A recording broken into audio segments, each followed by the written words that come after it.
जय Hind and hello guys, स्वागत है आपका आपके अपने YouTube चैनल ज्ञानदेव होस्ट में। एंड इस वीडियो के अंदर आपको बताने वाला हूं यूपी स्कॉलरशिप ऑनलाइन फॉर्म 2026-2027 के बारे में कि कैसे आपको फॉर्म फिलअप करना है। गाइस इस वीडियो के अंदर आपको लेटेस्ट अपडेट के साथ में सभी प्रॉब्लम के हल सहित पूरा प्रोसेस बताया जाएगा और जो यहाँ पर आपके OTR करना है आपको कैसे करना है वो बताया जाएगा। OTR करने के बाद में कैसे आपको कैंडिडेट रजिस्ट्रेशन करना है, स्टूडेंट रजिस्ट्रेशन करना है वो भी आपको बताया जाएगा। और इसमें प्री मैट्रिक फिर पोस्ट मैट्रिक इन सब का क्या मतलब होता है, किसको कौन सा विकल्प चुन करके अपना रजिस्ट्रेशन करना है, ये सारी चीज़ें आपको इस वीडियो के अंदर बहुत ही अच्छे से एक्सप्लेन की जाएगी। बट आपको उसके लिए वीडियो को बिना स्किप किए पूरा देखना है। चलिए शुरू करते हैं। गाइस अगर आपने अभी तक वीडियो को लाइक शेयर नहीं किया हो तो कर दे और चैनल को सब्सक्राइब करके बेल आइकन ऑन कर ले। इसके बाद जो लिंक मैंने आपको वीडियो के डिस्क्रिप्शन में दिया आप ओपन कर लेंगे, आपके सामने यूपी स्कॉलरशिप फॉर्म की इन्फॉर्मेशन आ जाएगी। इसमें अप्लाई करने के लिए किसी भी कैटेगरी कैंडिडेट को कोई फीस पे करने की आवश्यकता नहीं पड़ती। किन किन डॉक्यूमेंट की आपको आवश्यकता पड़ेगी उसकी लिस्ट यहाँ पर आपको दी गई है और इसके जो रजिस्ट्रेशन है वो 22 जुलाई से स्टार्ट हो चुके हैं और आप 21 सितंबर 2026 तक रजिस्ट्रेशन कर सकते हैं। एंड यहाँ पर रिन्यूअल वालों को क्या करना है, रिन्यूअल वालों को डायरेक्टली कोई रजिस्ट्रेशन नहीं करना। इसमें जिस भी कोर्स के लिए वो स्कॉलरशिप अप्लाई करना चाह रहे हैं उसी ऑप्शन के ऊपर क्लिक करके डायरेक्टली लॉगिन करना है और अपना बाकी का फॉर्म भरना है। अगर अभी नहीं भरा जा रहा है तो आपको वेट कर लेना है, जैसे ही आपका लिंक काम करेगा आपको पता चल जाएगा। अभी यहाँ पर मैं बात करूँगा कि कैसे आपको OTR करते हुए रजिस्ट्रेशन करना है, फिर अपना फॉर्म भरना है, ये सारी चीज़ें इसके बारे में। तो आप क्या करेंगे, इसके लिए आप जो लिंक वीडियो को डिस्क्रिप्शन में दे रखा है इसको ओपन करके इंपॉर्टेंट लिंक के सेक्शन में आएंगे और अप्लाई ऑनलाइन OTR इसके ऊपर क्लिक करेंगे। देन आपके सामने कुछ इस तरह का इंटरफेस आ जाएगा। यहाँ पर आ जाने के बाद में सबसे पहले आपको यहाँ पर टिक कर देना है और फिर प्रोसीड के ऊपर क्लिक करना है। अब गाइज आपके सामने यहाँ पर कुछ इस तरह का इंटरफेस आ जाएगा। तो सबसे पहले है यहाँ पर मोबाइल वेरिफिकेशन। तो आपको इसमें यहाँ पर वर्ग जाति समूह अपना सेलेक्ट करना है कि आप कौन सी कैटेगरी से आते हैं, जैसे कि अन्य पिछड़ा वर्ग, अल्पसंख्यक पिछड़े वर्ग को छोड़ करके यानी कि OBC। फिर है यहाँ पर अनुसूचित जाति, अनुसूचित जनजाति यानी कि SC ST, अल्पसंख्यक वर्ग यानी कि जो आपके माइनॉरिटी होती है वो, और सामान्य वर्ग यानी कि जनरल।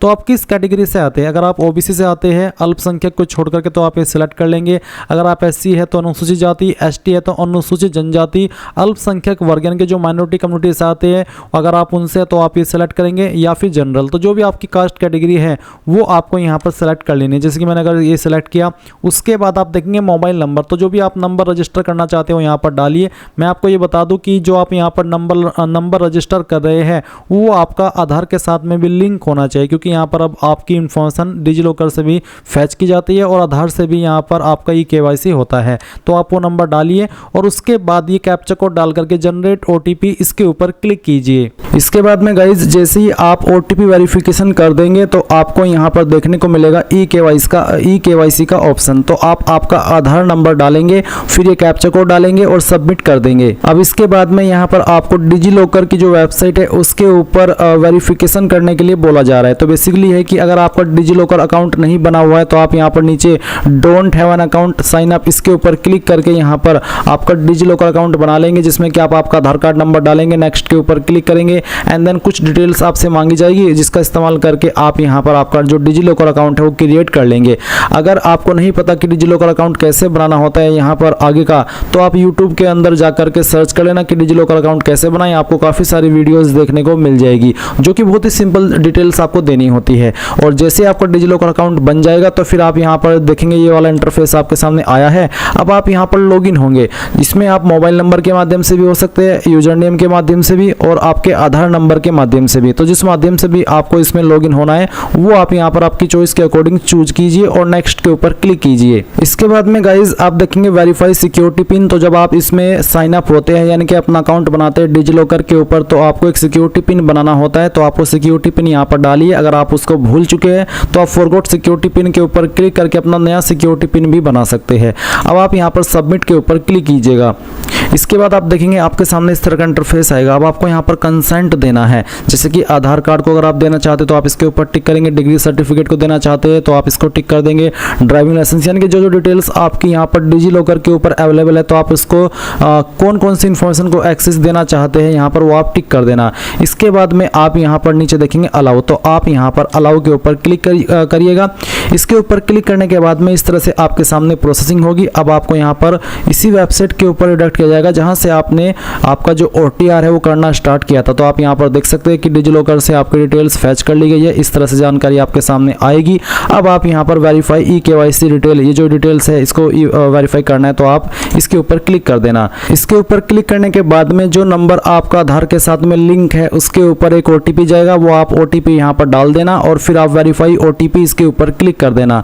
इसके बाद में गाइज आपके सामने फाइनल OTR का ऑप्शन आएगा। अब आप यहाँ पर आपके पिता का नाम डालेंगे, ये नाम भी आपको आपके आधार कार्ड के अकॉर्डिंग फिल करना है। फिर आपकी माता का नाम और उसके बाद में जो आपकी ईमेल आईडी आप जो यूज करते हैं वो ईमेल आईडी आप यहाँ पर डाल देना। फिर एक कैप्चा कोड डाल करके आप सबमिट करेंगे। सबमिट करने के बाद में आपको मैसेज के माध्यम से आपका OTR नंबर सेंड कर दिया जाएगा। और अगर आपको यहाँ पर कोई एरर आता है तो आपको अगेन इस प्रोसेस को फॉलो करना होगा, क्योंकि ये जो वेबसाइट है इसका सर्वर डाउन रहता है। तो ये हो जाने के बाद में आप यहाँ पर होम पेज पर आ जाएंगे। होम पेज पर आ जाने के बाद में आपके सामने यहाँ पर वो सभी विकल्प आएंगे जो कि आपने इस OTR को करने से पहले देखे थे। तो अब आप यहाँ पर जैसे ही होम पेज पर आ जाए तो होम पेज पर आ जाने के बाद में गाइज आपको यहाँ पर कुछ चीज़ें अच्छे से समझ लेनी है और उसके बाद में ही आपको आगे बढ़ना है। तो आप यहाँ पर क्या करेंगे, स्टूडेंट इसके ऊपर क्लिक करेंगे। और मैं आपको बता दूं कि गाइज अगर आप यहाँ पर बिल्कुल फ्रेशर है और आपने अभी तक अपना जो OTR है वो भी नहीं किया है तो आप यहाँ पर न्यू रजिस्ट्रेशन इसके ऊपर क्लिक करेंगे। देन आपके सामने यहाँ पर जो रजिस्ट्रेशन का जो पेज है वो ओपन हो जाएगा और इस तरह का इंटरफेस आएगा जैसे कि आप वीडियो में देख पा रहे हैं। इसमें यहाँ पर अगर आप SC ST जनरल कैटेगरी से आते हैं और आप प्री मैट्रिक फ्रेश यानी कि आप 9वीं के लिए इसमें स्कॉलरशिप अप्लाई कर रहे हैं तो आप प्री मैट्रिक फ्रेश को सिलेक्ट करेंगे। एंड अगर आप यहाँ पर 11वीं के लिए अप्लाई कर रहे हैं तो आप पोस्ट मैट्रिक इंटरमीडिएट फ्रेश इसको टिक करेंगे। फ्रेश यानी कि फ्रेशर है, इसके पहले आपने स्कॉलरशिप का कोई फॉर्म नहीं भरा। फिर post matric other than intermediate यानी कि अगर आप 12वीं के अलावा किसी और कोर्स के लिए स्कॉलरशिप अप्लाई कर रहे हैं तो आप ये वाला तीसरा विकल्प सेलेक्ट करेंगे। एंड अगर आप पोस्ट मैट्रिक अदर स्टेट यानी कि आप 12वीं के अलावा माफ़ी चाहूँगा 10वीं के अलावा स्कॉलरशिप के लिए अप्लाई कर रहे हैं और आप किसी अन्य स्टेट से है तो आपको यहाँ पर फोर्थ विकल्प सिलेक्ट करना है। इसी प्रकार से अगर आप OBC कैटेगरी है, प्री मैट्रिक यानी कि 9वीं 10वीं के लिए अप्लाई कर रहे हैं तो आप प्री मैट्रिक इसको सिलेक्ट करेंगे। पोस्ट मैट्रिक इंटरमीडिएट फ्रेश यानी कि 11th के लिए अप्लाई कर रहे हैं और आप फ्रेशर है। और इसके अलावा अगर आप 12वीं के अलावा जो आपकी 12वीं है उसके जो अलग कोर्स होते हैं उस पर स्कॉलरशिप अप्लाई कर रहे हैं तो और आप फ्रेशर है, पहली बार स्कॉलरशिप अप्लाई कर रहे हैं यूपी स्कॉलरशिप, तो आप ये तीसरा विकल्प सेलेक्ट करेंगे। इसी प्रकार से अगर आप माइनॉरिटी से आते हैं यानी कि अल्पसंख्यक कल्याण विभाग से आते हैं तो आपको प्री मैट्रिक यानी कि 9वीं से की स्कॉलरशिप के लिए अप्लाई करें तो आप प्री मैट्रिक फ्रेश सेलेक्ट करेंगे। अगर आप पोस्ट मैट्रिक इंटरमीडिएट यानी कि 11वीं की स्कॉलरशिप के लिए अप्लाई करें तो सेकंड विकल्प सेलेक्ट करेंगे। और अगर आप 12वीं के अलावा अन्य किसी कोर्स पर स्कॉलरशिप अप्लाई कर रहे हैं तो आप ये तीसरा विकल्प सेलेक्ट करेंगे। फिर आएगा समाज कल्याण विभाग उत्तर प्रदेश, एसएच पेशे में लगे माता पिता अभिभावक के कक्षा 9 व 10 में अध्ययनरत बच्चों के लिए। तो आपको बताया एसएच, तो आपको यहाँ पर उन कैंडिडेट को प्री मैट्रिक यानी कि 9वीं 10वीं में जो स्कॉलरशिप लेना चाहते हैं वो इस विकल्प को सेलेक्ट करेंगे। जैसे कि मान लीजिए अभी आप आते हैं OBC से तो आप यहाँ पर प्री मैट्रिक 9वीं प्री मैट्रिक फ्रेश इसको सेलेक्ट कर लेंगे। जैसे ही आप इसके ऊपर क्लिक करेंगे तो आपके सामने कुछ ऐसा इंटरफेस आएगा। अब आपको यहाँ पर यही OTR नंबर देना है जो कि अभी मैंने आपको बताया कि किस तरह से आपको करना है और फिर वो यहाँ पर डाल करके आप सबमिट कर देंगे। सबमिट करने के बाद में यहाँ पर गाइज आपके OTR नंबर से कुछ इन्फॉर्मेशन तो आपकी फैच की जाएगी और कुछ इन्फॉर्मेशन आपको यहाँ पर भरनी है। जैसे कि जो आपका डिस्ट्रिक्ट है वो आप सेलेक्ट कर लेंगे जहाँ छात्र छात्रा अध्ययनरत है यानी कि जहाँ पर वो पढ़ रहा है। उसके बाद में फिर शिक्षण स्थान, इनमें से कौन से स्थान में वो छात्र या फिर छात्रा पढ़ रहा है वो आपको यहाँ पर सेलेक्ट कर लेना होगा। उसके बाद में आप देखेंगे वर्ग जाति समूह, तो आपको यहाँ पर वो सेलेक्ट कर लेना है। उसके बाद फिर आपका रिलीजन क्या है वो आप सेलेक्ट कर लेंगे। एंड देन यहाँ पर आप देखेंगे हाई स्कूल उत्तीर्ण करने का वर्ष, किस साल के अंदर आपने हाई स्कूल उत्तीर्ण की थी वो साल आप सेलेक्ट करेंगे।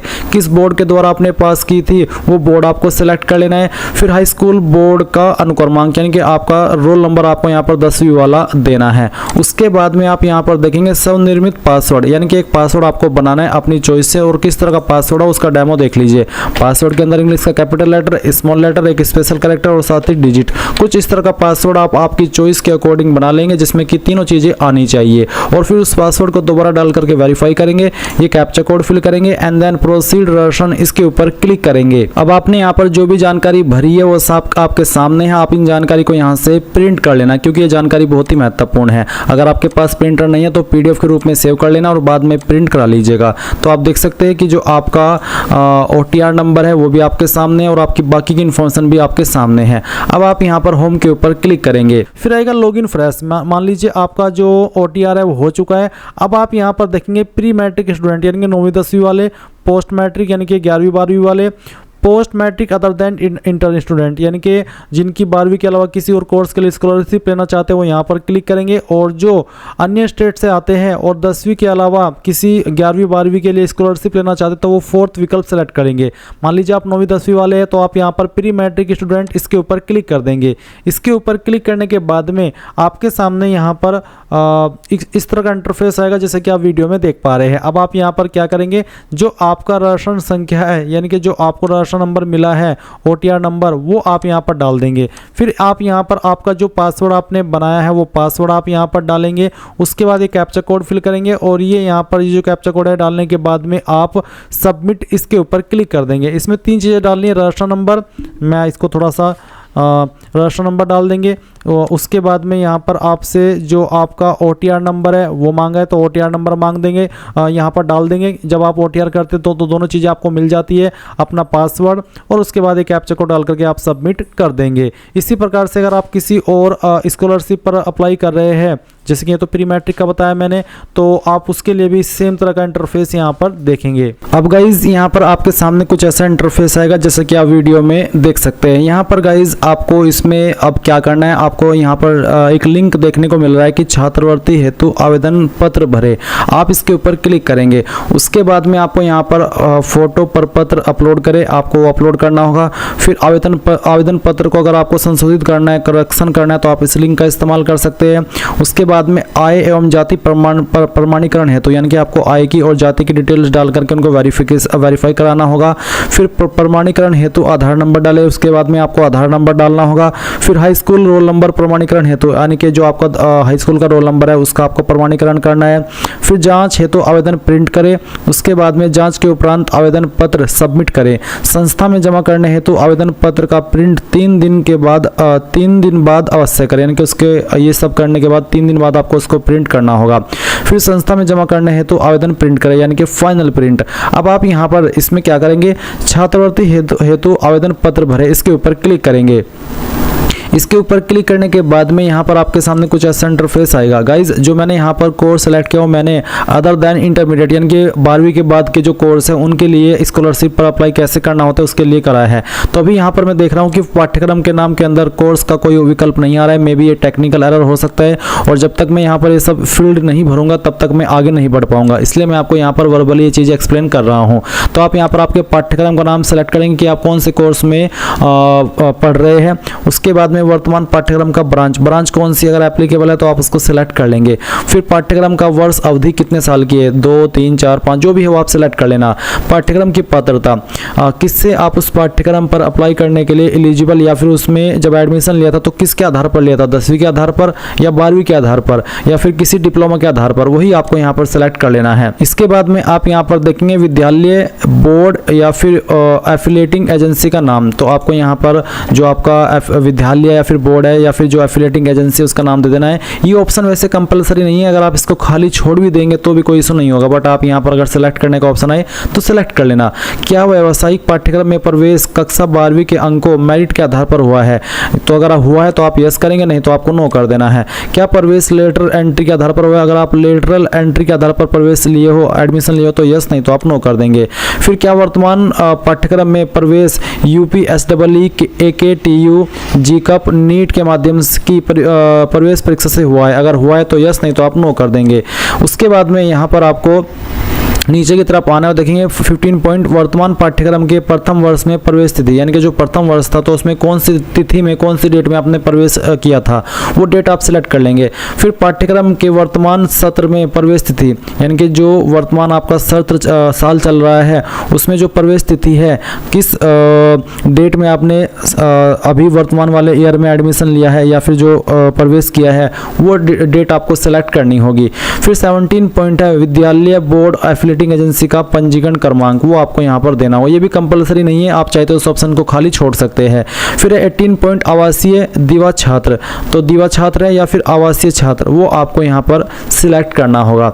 उसके बाद में आप देखेंगे नीचे क्वालिफिकेशन की जानकारी है, तो आप पहले हाई स्कूल की भरेंगे। हाई स्कूल आपने किस साल के अंदर पास किया वो साल सेलेक्ट कर लेंगे। पूर्णांक के अंदर वो नंबर जिसमें से आपको नंबर आए थे वो आप यहाँ पर डालेंगे, उसमें से आपको कितने नंबर आए थे वो आप यहाँ पर भरेंगे। परसेंटेज यहाँ पर डाल देंगे। फिर किस बोर्ड के द्वारा आपने आपकी जो 10वीं हो की है उस बोर्ड का नाम आप यहाँ पर लिख देंगे। सेम वे में आप बताएंगे कि 12वीं किस साल के अंदर पास किया, टोटल नंबर क्या थे, उसमें से कितने नंबर आपको आए थे एंड आपकी परसेंटेज कितनी थी और आपके बोर्ड का नाम क्या था, वो आपको यहाँ पर इस तरह से भर देना है।